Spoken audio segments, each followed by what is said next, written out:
Does your team know what's most important in your organization right now? If not, I can guarantee that not all of the oars are rowing in the same direction. You know what? I promise you that not even all the oars are in the water. And that's what we're going to help you do today is define your big goal. What's most important right now so that you and your team can perform well.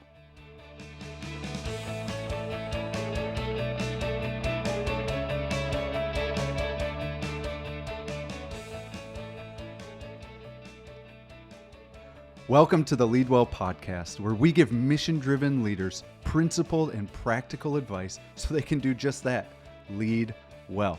I'm your host, John Kidwell, and I am thrilled to be here with you every single week, talking leadership, sharing content, and taking your questions. I love that you are here. Please go and subscribe so that you can come back. We are in the middle of a series where we are helping you align your team, develop your leaders, and build a winning culture. All of it so that you can go out and lead at your best. Today, we are talking about focusing your objective, that big goal. Because like I said, if you have not done that, not everybody is rowing in the right direction. Funny story. We were in a pond this summer, and my kids, Anna 6, William 3, first time in a kayak, and they each have their oars, and they're trying to get out to this platform so that they can do the thing that all the big kids are doing. Slide down the slide, plop in the water. And I just got to, it was super adorable. They get in, they're all gung-ho, and then we're just sitting there. My wife and I are watching them as they're paddling out to this platform so they can slide down the slide. And you know what's happening is they're just circling. And they're smiling and they're laughing and they're giggling. And Anna's rowing and William's just got his oar in the water and he's like, just twisting around. And they're not going anywhere.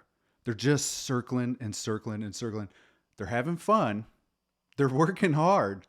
But they're not actually getting where they're trying to go. And that's what we're going to do today by helping you define your goal, is get your team aligned so that they can work in a way that gets you where you are trying to go.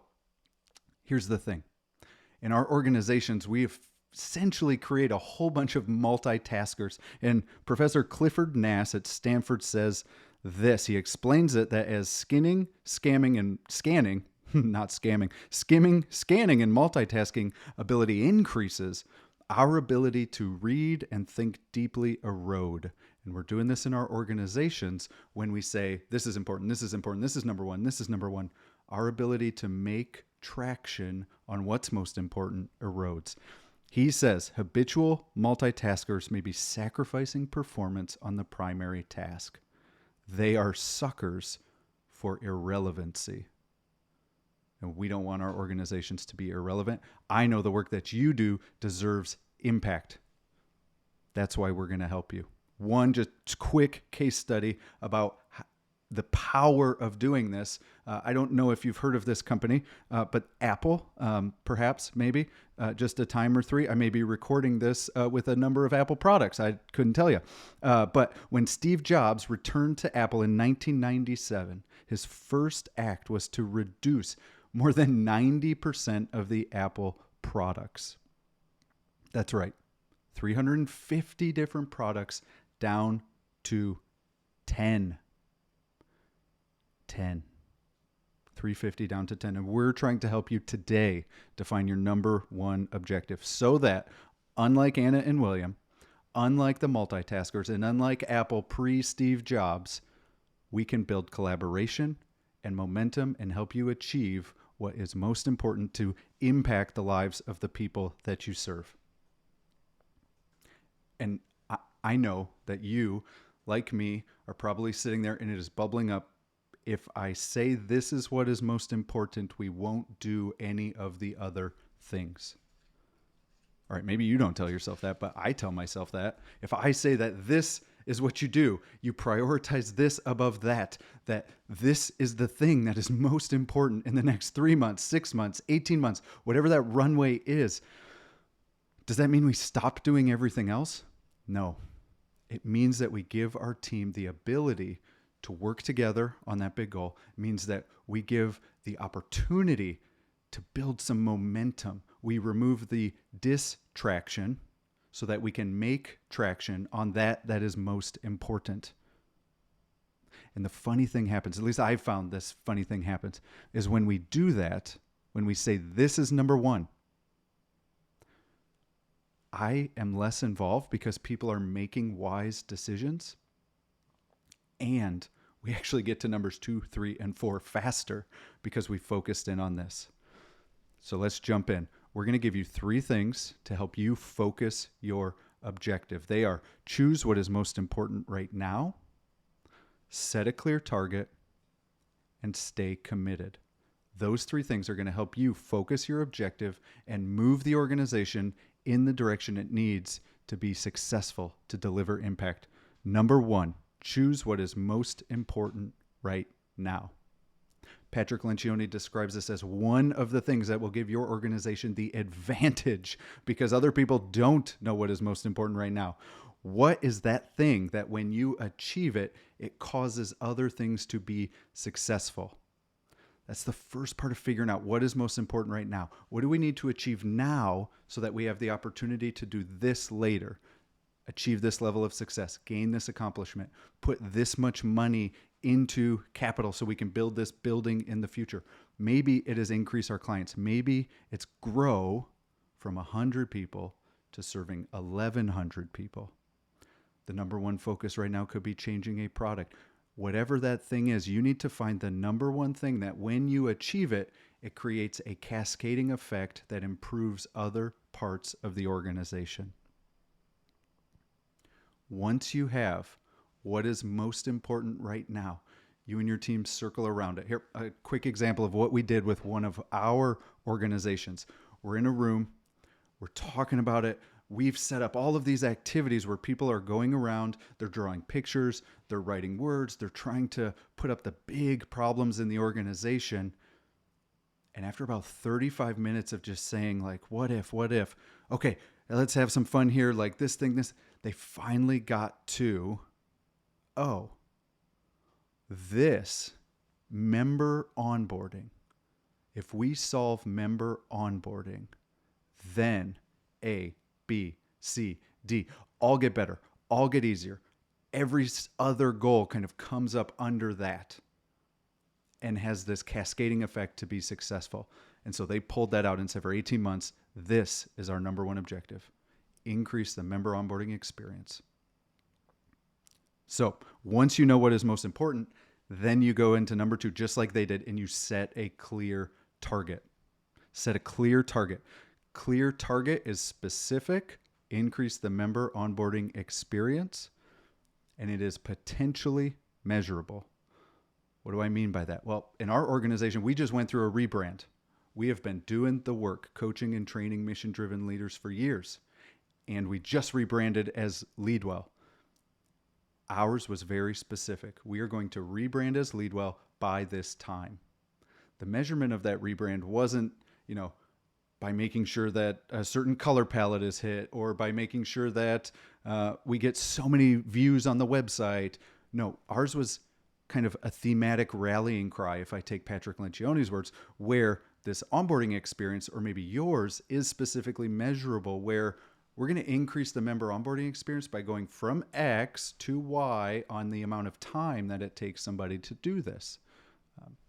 Just as an example, right? So set a clear target. This is something that we potentially can measure, but it's specific enough so that everybody knows when I need to make a decision on what to prioritize, I clearly know what is number 1. Choose what is most important right now, set a clear target, and I'm preaching to the choir on this one. Squirrel over here that loves nuts and being able to chase them, right? I get it. And shiny things are very distracting. But as we said earlier, distraction hinders our ability to make traction. And so number 3, I'm just you and me having a conversation here. We have to stay committed. We have to stay committed to this. We have to stay committed to the main objective. 3 months in, when we're getting pressure to change, but it's on an 18-month timeline, we have to stay committed. How do we do that? Here's some things that I found that really help me stay committed because I get impatient. I want to drive success faster. I see this golden opportunity over here that I want to take advantage of. So here's some of the things. Number one, create milestones. If you got an 18-month lead time, milestones help you make sure you're on track. Also, this is where I might need to engage and tweak some things to keep us on track. Number two, bring somebody in to help you be accountable. Go find that other leader who's also doing this. Maybe they're in a different department. Maybe they're a peer CEO. And you say, okay, here's what's most important for me. What's most important for you? Can we help each other? Like yours is a 12-month, mine's an 18-month. Help me stay focused. Ask me how it's going. Ask me if I'm getting distracted. Help me stay focused. You can also do this through a coach. A coach is a great accountability partner to help you set a clear goal and stay focused on it all the way through. And then the last one is communicate it. Communication is a leadership superpower. Communicate. This is what we're doing. This is why we're doing it. This is how long we're doing it. Put it out there so that everybody else can hear it, know it. It's clear. They're going to rally around you and help support that commitment all the way through. So, why are we defining a clear objective? Why are we getting that focus? Because we want to give our teams the ability to collaborate around what is most important. We want to create momentum and we want to advance, increase the impact that we have by defining a very important, clear goal and staying with it all the way through so that we can advance the work, the mission, increase the bottom line, create a better product, or bring people into the services that we offer. When you do that, you will align the team and they will run. There's a saying, write down the vision, make it clear so that the people may run. And that's what we just walked you through today. Define what's most important, set a clear target, stay committed to it. Hey, y'all, I would love if you would go and leave a review of this podcast.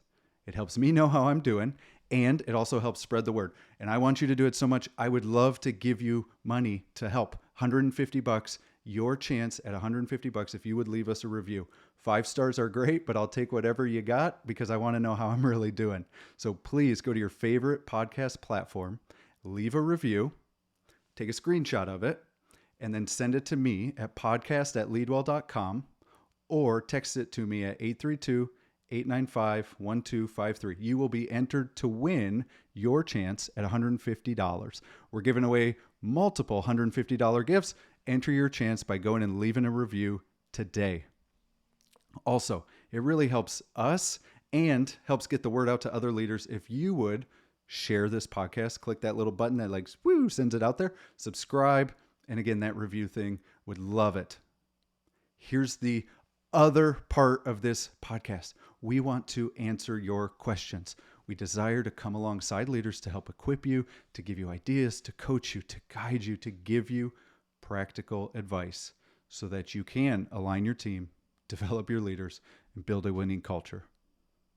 So, Matthew, my producer, hey, producer Matthew, I know you have some questions there for us. I would love to hear some questions, the ones that we have compiled from coaching, from training, from the webinars that we do. What do you have for us, Matthew, as the first question today? Yeah. Hey, John. Thanks. So we do have questions. Of course, there are always more questions. And today's first one is from leaders we've worked with, and it is about hiring. Understandably, a lot of leaders dread the process, and people often quote the phrase, always be hiring. But is that always true? And so what is our best process for hiring to make it effective and efficient? Our saying is always be developing. I don't know about always be hiring, but always be developing. So the question is effective and make it work. Okay. The most effective way to hire is to treat it like the tortoise and the hare and go slow so that you can go fast later. What do I mean by that? I mean, oftentimes we take one interview, the can I fog up the mirror test, and we bring somebody into the organization. And the most effective, the thing that keeps them longer with the organization, that helps us bring in the right people to get those oars in the water, is to actually go slower. And so we encourage folks that if you have a one-step firing process or a three-step firing process, that it's a 3-to-1 ratio on hiring. And everybody just shook their head and said, huh? So what do I mean by that? I mean, if you can walk in and say, hey, bye, and exit somebody from the organization, we would say you need at least 3 steps in your hiring process. And if you're like most organizations that say there's a conversation, there's a coaching, and then there's a termination, 3 steps, well, we would encourage you to have 9 steps in the hiring process. And those 9 steps in the hiring process are going to walk you through questions to get people's motivation. Are they aligned around why we do the work and how we do the work? Those 9 are also to get me a lot of touch points to see, do you have the character and do you fit the culture that we have? As well as, do you have the skills to be able to do the job? For us, that is the last one. We can train up skills, but I need to know who you are and how you are as a person as it relates to this organization, first and foremost. And then the other part of those 9 touch points are lots of eyeballs.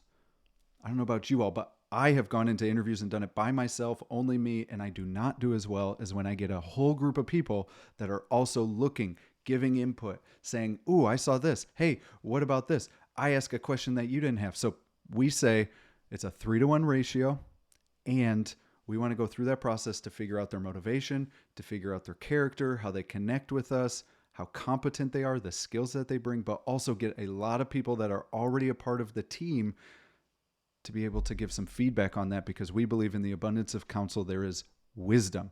And we want this to go well because we don't actually want to fire, and we don't want to do this again, even though we know we're going to. We want it to be as effective as possible. What else you got, Matthew? Well, our second question here is something that is also sometimes avoided by leaders, and you just mentioned it. So the other side of that hiring coin, firing, terminating, letting go, canned, whatever you want to call it, it doesn't feel good. So how do we do it well?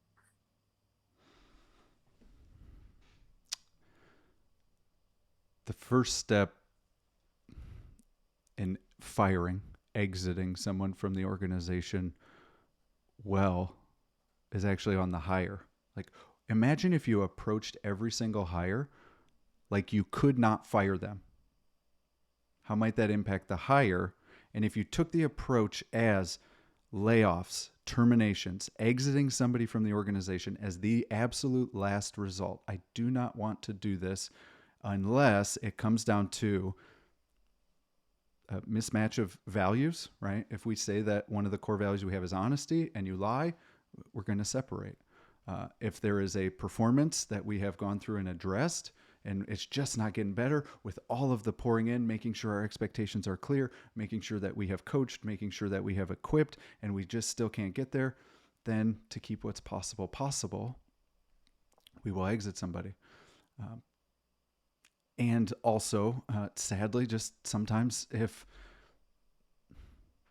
the person kind of fumbles and messes up one of those fatal failures, character failures, if you will, then that might be a potential exit. So how do we do this well? Well, we would say first and foremost that we need to be absolutely and abundantly clear on the expectations. If we are clear on the expectations, nobody should see this coming. Second, we want to come alongside and coach and support and approach this like this is the last option. And so we're going to do everything that we can, reinforcing those expectations, but also giving the tools, the resources, the training, the guidance, the instruction to help people do it, and then turn it over, because they do in fact have to do that. They have to perform at work to be able to be a part of the team. So clear expectations, they have to perform, and then it's not going to be a surprise. If we get to that point in this relationship at work, we're already going to have to talk about it and say, this is the expectation. Yep, I know. We're going to come alongside and say, this is the plan, right? We're coaching and putting people on a plan. Yes, I know. And we're going to get inside of that plan to where they know this is the time frame. These are the expectations. If this is not met, this is what's going to happen. And then if we get to that point and that is not met, everybody expects what is about to happen, and we have a conversation where we exit someone. And we believe that we want to approach that like it's me. What would I do if I were in that situation? I want to do it in a way that dignifies them, and I want to be able to help them jump to something else because I know that they're going to be successful elsewhere, even if they are not here. One last one for today, Matthew. You can't let me end on a firing note. So what do we got? No, that's never the end. We've got a good one. We heard last time about your Tex-Mex favorite food in Houston. What if you had to leave Houston? Anywhere in the world you can live, not Houston. Where would you go? Where would I go in the entire world to live? Yeah, if you could choose anywhere. Ooh. Well, so all of my Houstonian and Texas friends, you know I'm not leaving. I got here as fast as I could 15 years ago. Just kidding. But if I were to leave, well, first, I'm taking my wife and I'm taking my kids with me. I'm not going solo, but we are going to go to... we're going to go to Italy. With the caveat that I get to come back someday. But we're going to go live in Italy for a while. Love it. Awesome. Thanks, Matthew. Thanks for the questions. Everybody, we look forward to answering your questions. So please send your question, whether it's a stressful one, whether it is hiring or firing or a specific situation that you are facing, that you want someone to help you walk through, give you some advice, coach you through the process. Send those questions to podcast@leadwell.com. or text me, leave a voicemail at 832-895-1253. Can't wait to answer your questions in future episodes. Please share, subscribe, leave a review. And if you leave a review, take a screenshot, snap it to me, podcast@leadwell.com, or text it to 832-895-1253, and you will be entered in your chance to get $150 from me because I want to say thank you. And I would love to do that. We're going to have multiple people win $150 for leaving a review. So go do that today. And as always, everyone, be well, lead on, and God bless.